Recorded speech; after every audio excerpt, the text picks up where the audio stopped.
Tonight's special guest is Ted Arnold, Senior Metals Analyst, Merrill Lynch International Limited. Good evening, I'm Louis Rukeyser. This is Wall Street Week. Welcome back. Well, tonight is the last tonight for Johnny Carson. And like so many millions of others, we're going to miss him. It was nice to have somebody else also doing political humor regularly on television this past generation. And I'm sure Johnny wouldn't have needed his stable of writers if he, too, had been lucky enough to have all the follies of Wall Street to comment on as well.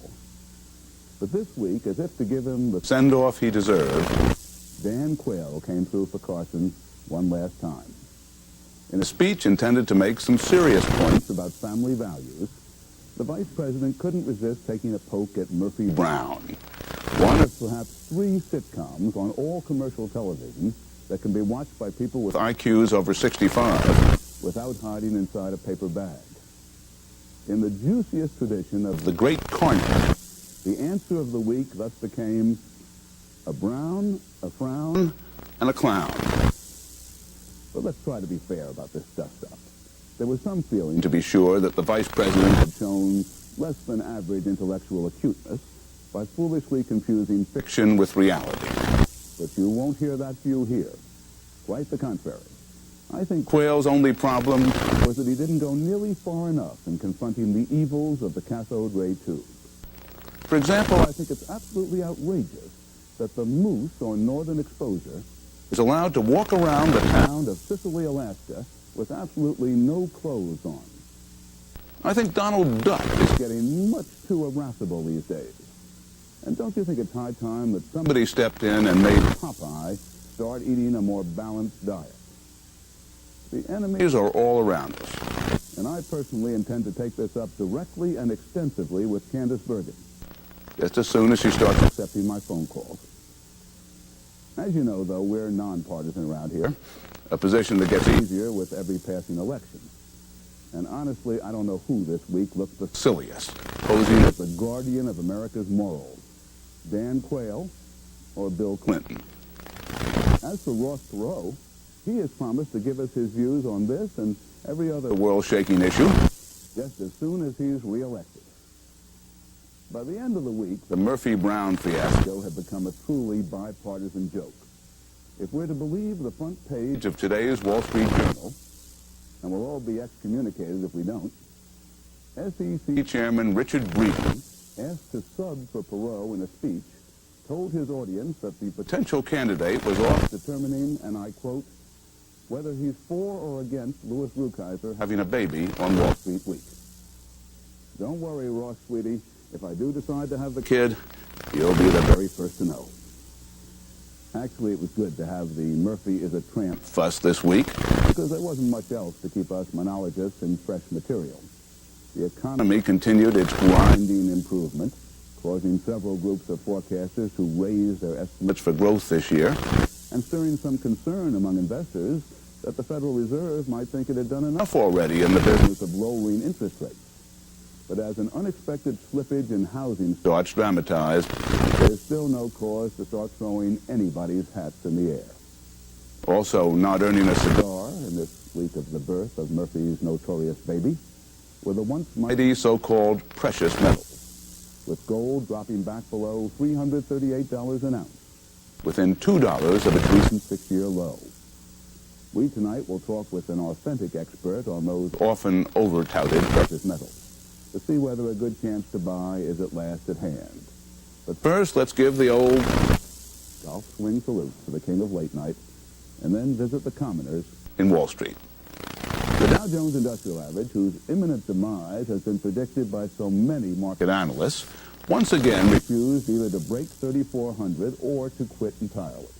Helped this week by strength among oil stocks and among some of the recently scorned big growth stocks. And the Dow bounced back for its third gain in 4 weeks, up more than 33 points at 3386.77. The broader indexes were mixed, once again furrowing the foreheads of many who worry that the Dow's latest record close was again not matched by similar strengths down the line. Our elves are as apathetic as the electorate this year, unchanged for the 6th straight week at a mildly bullish +2. Next week, incidentally, we'll be reporting on how our 10 chief elves have been doing, collectively and individually, in calling the turn for you. It should be fun for all fans of the Marquis de Sade. And in case you wonder why we always work so hard for you, it's because we know you might need the money for something really important in life. No, not some trifling expenditure like a nice vacation or a comfortable retirement. You might have a teenage kid who wants to go to a high school prom. According to an annual survey in Your Prom magazine, and I certainly hope your subscription hasn't expired, it now costs the average teenage couple more than $1,000 to gussy up and have a decent night in the old gym. So if you're at all serious about this family value stuff, folks, start saving and investing for real. Carter Randall, there was a report this week that the Fed is through lowering interest rates. Do you think that's accurate? My truthful answer is I don't know, Lou. I'm surprised to hear that, Carter. I thought they always check with you before taking these steps. They don't. They don't check with me. I suspect we will see a little bit more easing on the part of the Fed, but I think the great bulk of it is over. In fact, I think the next major move probably will be to tighten money up again after the economy gets stronger, which it will.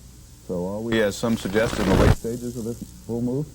I don't think so. I think we've got another year and a half or two at least of a good economy, and I think the stock market will reflect that. But I'm saying the next major move, which may be a year or a year and a half away from now, will be on the upside. Maybe after the election. Maybe after the election is right. Alan Bond, Carter says there's no need to panic yet. Do you feel that's accurate? I agree with that, Lou, and I think that there's probably 3 or 4% upside in the stock market. With regard to whether the Fed will ease or not, I think interest rates will probably trend lower over the next few months.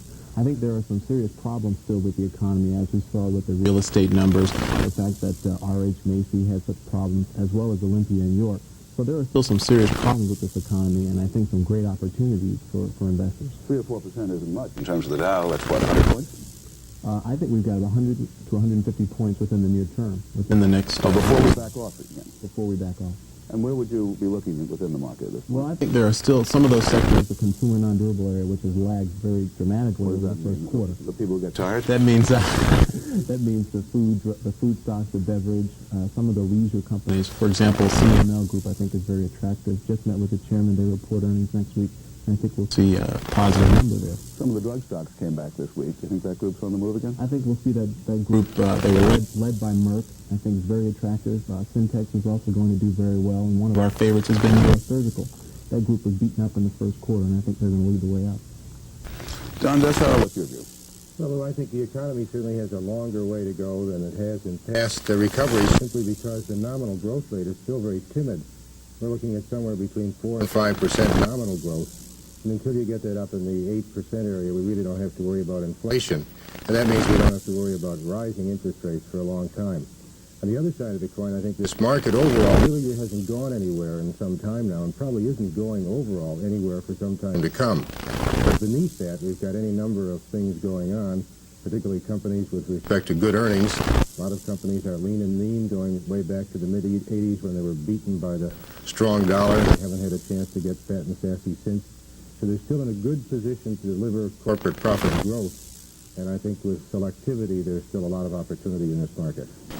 Despite the Dow's good performance and the relative sanguinity of history, many people are worried that so many stocks have been going down in recent months while the Dow's been going up, that there haven't been enough new highs, haven't been enough advances. Does this worry you at all? In fact, I like that a whole lot. I mean, it's a good thing, I think, when you don't see excessive speculation in the market, and when you see good companies with strong earnings and all of a sudden the stock is down 20%. It's not good if you bought it just before it went down, but otherwise, that's actually, I think, quite a good thing. It tells us the market is overall not being subjected to excessive speculation. Be selective for us, if you notice that's what we should be. Well, I certainly will. I'll give you 2 of my favorites that I would buy in the near term. One of them is Boeing. There's a case where the earnings keep going up and the stock has not, and someday that's going to change. I hope it's the stock that goes up and not the earnings that go down. The other one would be Countrywide Credit, which is in the mortgage servicing business, and that seems to be really on an earnings roll. A fly-by-night company and one full of IOUs. Absolutely. All right, in any event, panelists, it's time now to move from the big deals to the little squeals and answer some questions from our viewers.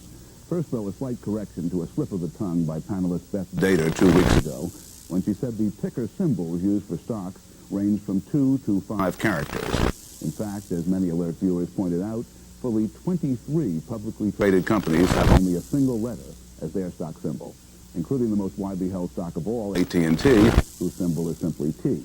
So thanks to all the viewers who helped us correctly dot all the I's for First Interstate and cross all the T's for telephone. Carter, let's see if you can get an A for Atwood on this one.